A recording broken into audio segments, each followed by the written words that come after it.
Géorgie, États-Unis, 12 ans plus tôt, à 5 ans. Alors là, il y a un passage en norvégien que je sais pas dire du tout. Jake Vildran, machin. J'ai hurlé de toutes mes forces. Je voulais partir tout de suite, je voulais rentrer à la maison. Non, Rune, a répondu ma mère. Maintenant notre place est ici. Elle s'est agenouillée devant moi dans notre nouveau jardin et m'a regardé droit dans les yeux. Je sais que tu ne voulais pas quitter Oslo, mais ton papa a un nouveau travail ici en Géorgie. Elle m'a caressé le bras pour me calmer. Rien n'y faisait. Je ne voulais pas vivre en Amérique. Je voulais rentrer à la maison. J'ai flanqué un coup de pied dans un caillou et je l'ai regardé rouler en silence. J'allais rejoindre ma mère à l'intérieur quand un bruit a attiré mon attention. Cela venait de la maison d'à côté. C'était une fille. Elle est descendue par la fenêtre face à ma chambre, elle a sauté dans l'herbe et s'est essuyée les mains sur les cuisses. Elle portait une robe bleue et un nœud blanc sur la tête. Elle avait les cheveux bruns attachés en chignon, on aurait dit un nid d'oiseau. Elle a couru vers moi en souriant. Bonjour, je m'appelle Bobby Lichtfield. J'ai 5 ans et je suis ta voisine. Elle m'a tendu la main, je l'ai fixée en silence. Elle avait de la boue sur les joues et elle portait des bottes jaunes en caoutchouc avec des ballons rouges dessinés sur les côtés. Elle était bizarre. Maman dit qu'on doit toujours serrer la main à des inconnus, c'est une marque de politesse. Je n'ai rien répondu, j'étais stupéfait. Tu t'appelles comment m'a demandé Bobby. Elle a penché la tête sur le côté, elle avait des brindilles dans les cheveux. Et je t'ai demandé ton nom. Je me suis éclairci la voix. Je m'appelle Rune, Rune Erik Christiansen. Elle a froncé les sourcils. Tu es bizarre. Neide Jorkel. Je me suis dirigée vers la maison, je n'avais plus envie de lui parler. Qu'est-ce que tu as dit? J'ai dit non, je suis pas bizarre, c'est du norvégien. Bobby m'a regardé avec de grands yeux. Des norvégiens, comme les vikings. Maman m'a lu un livre sur eux. T'es un viking, Rune. J'ai bombé le torse. Mon père disait que tous les hommes de la famille étaient des vikings, j'en étais fière. Ja, ai-je répondu, je suis un viking de Norvège. Un sourire a illuminé son visage, elle a éclaté de rire et avancé d'un pas vers moi. C'est pour ça que t'as les cheveux longs et blonds et les yeux bleus, t'es un viking. Avant je croyais que t'étais une fille. Je suis pas une fille. T'es un vrai viking, comme Thor, il a les cheveux blancs et les yeux bleus lui aussi. Ja, Thor est le plus fort de tous. Ne le dis à personne, Rune, mais je suis une aventurière. Elle a regardé autour d'elle comme pour s'assurer que personne ne l'écoutait, puis elle a approché sa bouche de mon oreille. Tu vas être mon meilleur ami, Rune. Ah bon? Elle a hoché la tête et m'a serré la main une seconde fois. Je suis ton meilleur ami. Oui, Bobby et Rune. Bobby et Rune, meilleurs amis pour la vie. Elle avait raison, ça sonnait bien. Montre-moi ta chambre, il faut que je te raconte notre prochaine aventure. Je suis entrée dans la voiture. On est bien plus tard, d'accord, mais juste je tourne quelques pages. Je suis entrée dans la voiture, je me suis installée sur le rehausseur et j'ai bouclé ma ceinture. J'ai entendu le coup de sifflet dans la cour. La récréation était terminée. Il avait l'air inquiet. Mon père a démarré avant que j'aie eu le temps de répondre. Rune a couru le long de la grille jusqu'à ce que Madame Davis le force à retourner en classe. Bobby. Oui, papa. Tu sais que mamie vit avec nous depuis quelque temps. J'ai hoché la tête. Ma grand-mère dormait dans la chambre en face de la mienne. Mon grand-père était mort quand j'étais bébé et ma grand-mère avait vécu seule pendant de longues années jusqu'à ce qu'elle s'installe chez nous. Tu te rappelles ce qu'a expliqué maman? Tu sais pourquoi mamie habite à la maison? Oui, ai-je murmuré, parce qu'elle a besoin d'aide, parce qu'elle est malade. Rien que d'en parler, j'en avais le ventre noué. Ma grand-mère était ma meilleure amie. Ces dernières semaines, elle dormait beaucoup, elle était très fatiguée. C'était moi qui lui lisais les histoires le soir et elle passait une main dans mes cheveux en souriant. Les sourires de mamie étaient les plus beaux du monde. Oui, ma chérie, mamie est malade, très malade, tu comprends? Oui, papa. C'est pour ça que je suis venue te chercher à l'école. Mamie t'attend, elle veut te voir. Je ne comprenais pas pourquoi il fallait que je rentre plus tôt. Après tout, c'était la première chose que je faisais en rentrant de l'école. Je fonçais dans sa chambre et je lui racontais ma journée. Je sais que tu n'as que 8 ans, ma puce, mais il va falloir être courageuse aujourd'hui, d'accord? J'ai hoché la tête, mon père m'a souri un sourire triste. Tu es la meilleure. Rentrant, papa a poussé un soupir et m'a fait signe de le suivre. À l'intérieur, le salon était rempli à craquer. Mes oncles et mes tantes étaient installés sur les canapés et mes cousins jouaient par terre.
Judson et Deacon, son père est affecté ici pour de bon cette fois. Dans la même maison. Oui, Bobby, je suis désolée. C'est le soir, après l'école. Je me suis levée et je me suis approchée de la fenêtre. J'ai reconnu les voix de mes parents et des parents de Rune. Ils n'avaient pas beaucoup changé. Mes parents sont rentrés et je suis restée plantée là, attendant l'arrivée du garçon de mes rêves. 1 heure plus tard, la nuit est tombée. Une grande silhouette a surgi de l'ombre se dévoilant à la lueur du lampadaire. Je le connaissais par cœur. Rune, mon Rune. Un nuage de fumée s'est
celui qui resterait ancré dans ses murs longtemps après mon départ, celui qui signerait la fin de mon aventure musicale. Après avoir joué dans cette salle magnifique, je ne toucherai plus jamais à un violoncelle. J'allais dire adieu à la passion qui m'avait tenue en vie, celle qui m'avait sauvée quand j'étais seule et perdue. J'allais laisser une partie de mon cœur sur cette scène. Mes dernières notes danseraient dans cette salle pour l'éternité. J'avais les mains qui tremblaient et les joues couvertes de larmes. Ce n'était pas de la tristesse, je pleurais pour deux amis, la musique et la vie qui en découlaient. Il était temps de leur dire au revoir, même si je savais que je les reverrais un jour. J'ai posé l'archet sur les cordes et j'ai joué le signe du carnaval des animaux. Mes mains désormais assurées ont entonné cette mélodie que j'aimais tant. La gorge serrée, j'ai joué chaque note comme une prière, chaque décrescendo comme une hymne. Enfin, j'ai remercié le garçon, assis dans le noir, celui qui aimait la photographie comme j'aimais la musique, celui qui m'avait donné son cœur il y a tant d'années, celui qui m'avait offert cette chance, ce cadeau, ce rêve que mon avenir m'interdisait dans leur pays. Est-ce que tu as vu Poppy? Elle t'attend dehors, elle ne va pas bien, Rune. Je me fais du souci pour elle. J'ai rejoint Poppy dans la cour. Elle était debout sous un arbre, le regard dans le vide. Elle avait le teint pâle et une fine pellicule de sueur sur le visage. En me voyant, Poppy a cligné des yeux et m'a souri. Qu'est-ce qui se passe, Poppy? Rien, je suis fatiguée, juste. Il fallait que je la ramène chez ses parents. J'ai passé un bras sur ses épaules brûlantes. Elle a enroulé un bras autour de ma taille. Je la sentais faible, elle tenait à peine debout. J'aurais voulu la porter, mais je savais qu'elle refuserait. En traversant le parc à ses côtés, j'ai essayé d'étouffer ma peur, peur de la maladie, peur de la mort. Poppy ne disait rien, sa respiration était de plus en plus saccadée. À peine entrée dans la cerisier, ses jambes se sont dérobées sous son poids. Poppy! Je l'ai rattrapée juste à temps. J'ai glissé ses cheveux derrière ses oreilles. Il collait à son visage. Qu'est-ce qui se passe, Poppy? Dis-moi. Elle arrivait à peine à garder les yeux ouverts. Elle a serré ma main dans la sienne. Rune. Elle manquait d'air. Elle n'avait plus de force. J'ai attrapé mon portable et j'ai appelé les urgences. Je leur ai donné l'adresse de Poppy et je leur ai parlé de sa maladie. Elle a posé une main sur mon visage, une larme a dévalé sur sa joue. Je ne suis pas prête. Elle perdait connaissance malgré ma terreur. J'ai couru plus vite que jamais. En passant devant chez moi, j'ai aperçu ma mère et Alton dans l'allée. J'ai entendu les sirènes au loin. J'ai couru jusque chez Poppy et j'ai donné un coup de pied dans la porte. Le salon était vide. À l'aide! Poppy, mon Dieu, Poppy! Elle a posé une main sur son front. Qu'est-ce qui s'est passé? Je ne sais pas, elle s'est effondrée dans mes bras. J'ai appelé une ambulance. Ça va aller, Poppy mine, je te le promets. Avec difficulté, elle a posé une main sur ma joue. Pas encore, je ne suis pas prête. Les ambulanciers sont entrés dans le salon. Je me suis décalée pour les laisser travailler. Ils ont posé un masque sur son visage. Ils l'ont allongé sur un brancard. Poppy a tendu la main vers moi. Rune. Je suis là, Poppy. Je reste avec toi. Tout va bien se passer, ma puce. J'ai croisé son regard. Elle n'y croyait pas. Elle pensait que c'était la fin, elle aussi. Je l'ai suivie jusqu'à l'ambulance. Poppy refusait de lâcher ma main. Madame Lichtfield a couru derrière nous. Vas-y, Rune. Je vous suis avec les filles. Monte avec eux. Nous sommes tous les deux montés dans l'ambulance. Poppy a fermé les yeux, mais elle n'a pas lâché ma main. Donc ensuite, elle se retrouve en service oncologie. Donc pour le cancer. Et ils vont la mettre dans un coma à 3-4 semaines, jour et nuit, à son chevet pour pouvoir être à ses côtés. Le lendemain, Poppy a commencé à remuer les doigts et les cils. Le deuxième jour, elle a ouvert les yeux, seulement quelques secondes, mais cela a suffi à me redonner espoir. Le troisième jour, une équipe de médecins et d'infirmiers ont commencé à la détacher de certaines machines. Le cœur battant, je les ai regardés enlever le tube de sa gorge. Poppy était toute blanche et elle avait les lèvres gercées. Cependant, j'étais contente de la voir à nouveau libre. J'étais assis à son chevet, le regard fixé au plafond quand elle a serré ma main dans la sienne. J'ai bondi de surprise, j'ai appuyé sur le bouton pour appeler une infirmière. Je pense qu'elle se réveille. Bonjour, Poppy. Elle a tendu la main et elle a essayé de parler. Le médecin s'est tourné vers l'infirmière, allé chercher des glaçons pour ses lèvres. J'ai profité de la visite d'une infirmière pour lui demander un service. Est-ce qu'on peut bouger son lit devant la fenêtre? Poppy adore regarder le soleil se lever. Bien sûr, Rune. Soulagée, je l'ai aidé à faire rouler le lit face à la fenêtre qui donnait sur le jardin du service de pédiatrie.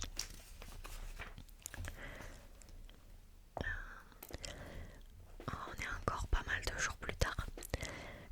Une vague de bonheur s'est emparée de moi. J'ai déposé un baiser sur sa bouche et Poppy s'est éclairci la voix. Baiser numéro... Confuse, elle a froncé les sourcils. 903, Poppy. Baiser numéro 903 avec mon Rune à mon réveil, comme promis. J'ai dormi longtemps, une semaine. Combien de temps il me reste? Je ne sais pas, Poppy. Personne ne sait. Elle a hoché la tête, un mouvement à peine perceptible. J'ai jeté un œil par la fenêtre. Regarde, Poppy mine, tu t'es réveillée en même temps que le soleil. Le Le soleil m'a manqué. Tu te souviens de quelque chose? Pas vraiment, je me souviens de ta main dans la mienne et c'est tout. J'ai baissé la tête, elle a mis une main sur ma joue. Promets-moi de continuer, Rune. Même quand je ne serai plus là, ces photos sont trop précieuses pour ne pas être prises. Pense à toutes les possibilités qui s'offriront à toi. Je te le promets, Poppy Mine, tu m'as manqué, toi aussi. De nouvelles aventures nous attendent après ta sortie de l'hôpital. Est-ce que les cerisiers sont en fleurs? Je rêve de les voir avant mon départ. Pas encore, ils devraient fleurir dans une semaine.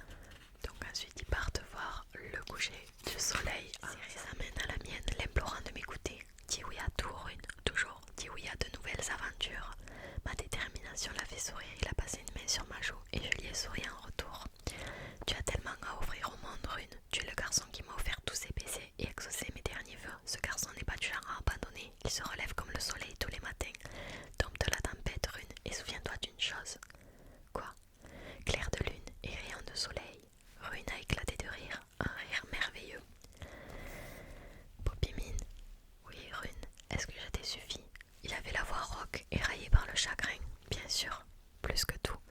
Le soleil a pris sa place dans le ciel matinal. Je suis prête à partir, Rune. Il m'a serré une dernière fois contre lui. Il s'est levé et il m'a tendu la main. Non, Rune, je suis prête à partir. Il a fermé les yeux un instant. Il s'est accroupi devant moi et a pris mon visage dans ses mains. Je sais, Poppy, j'ai senti l'instant où tu l'as décidé. Il m'a porté jusqu'à la voiture. J'ai tourné la tête vers l'océan une dernière fois. Regarde, Rune, tes empreintes dans le sable. Cette image nous a coupé le souffle. Pour toujours, Poppy Mine, pour la vie. Je l'ai regardé conduire pendant tout le trajet. Je voulais graver ce souvenir dans ma mémoire jusqu'à ce qu'il soit de retour dans mes bras. Maintenant, c'est Rune qui parle. C'est arrivé 2 jours plus tard, 2 jours passés au chevet de Poppy à lui tenir la main et à l'embrasser. 999 baisers. Nous avions installé son lit devant la fenêtre comme à l'hôpital. Poppy était de plus en plus faible mais toujours aussi heureuse.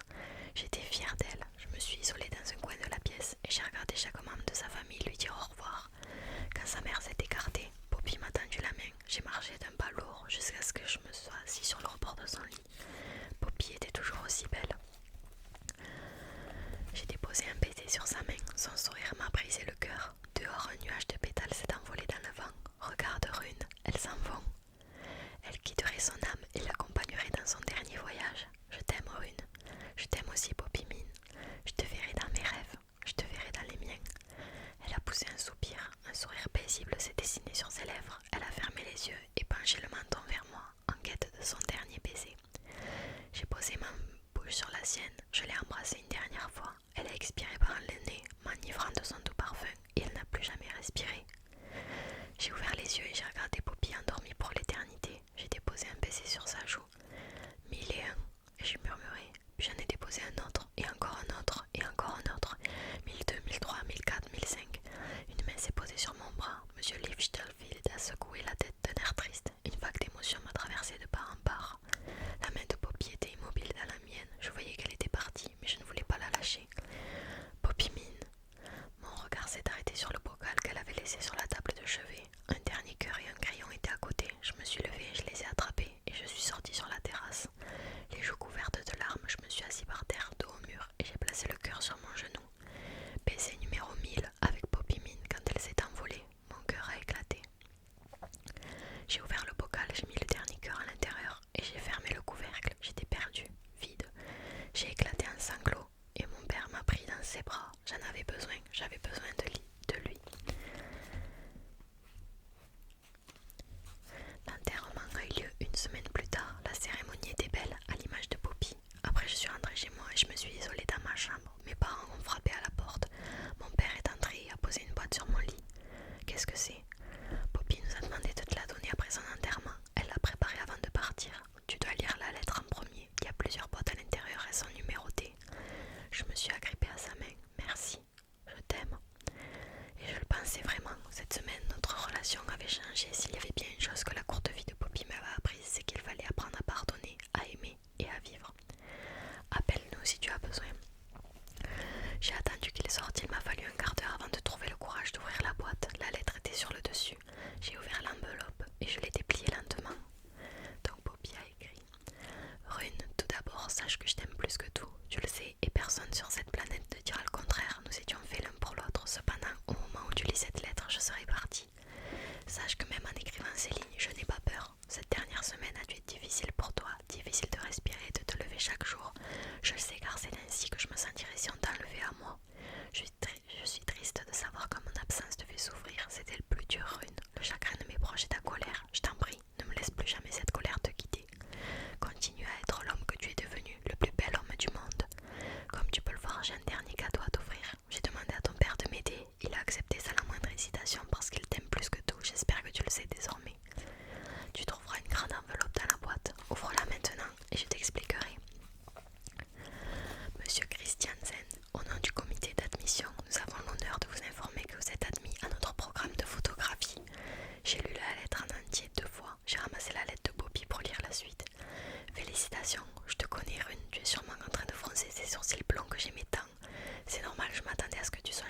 ta réaction à la lecture de ces lignes. N'oublie pas que la vie est courte, Rune, mais que l'amour est sans limite et nos cœurs sont immenses. Alors ouvre le tien, accepte d'être aimé et d'aimer à nouveau.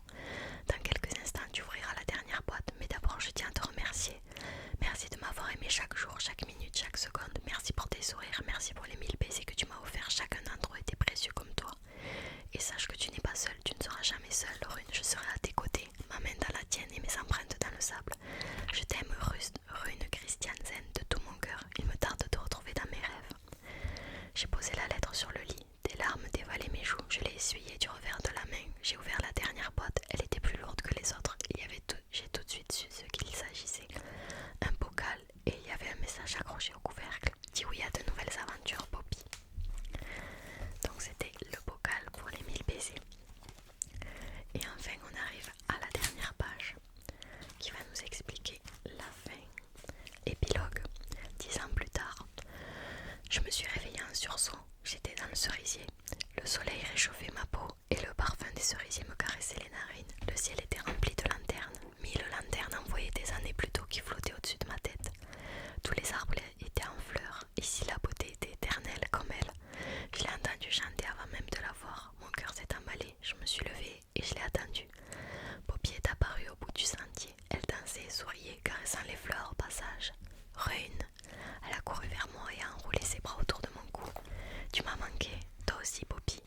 Elle avait les joues roses et le sourire jusqu'aux oreilles. Je l'ai prise par la main, comme toujours dans mes rêves. J'avais à nouveau 17 ans. Poppy s'est mise sur la pointe des pieds. J'ai posé une main sur sa joue et je l'ai embrassée. Un baiser plein de passion et de tendresse. Je ne voulais pas qu'il se termine. Elle m'a souri et m'a guidée jusqu'à notre arbre préféré. J'ai déposé des baisers dans son cou. Poppy regardait les lanternes dans le ciel. Elle la rendait heureuse, je le savais. Comment vont mes sœurs, Rune? Comment va Alton et nos parents? Tout le monde va bien, tes sœurs et tes parents sont heureux. Alton est amoureux, il gagne tous ses matchs de baseball. Mes parents vont bien. Un silence inhabituel s'est installé entre nous. J'ai froncé les sourcils.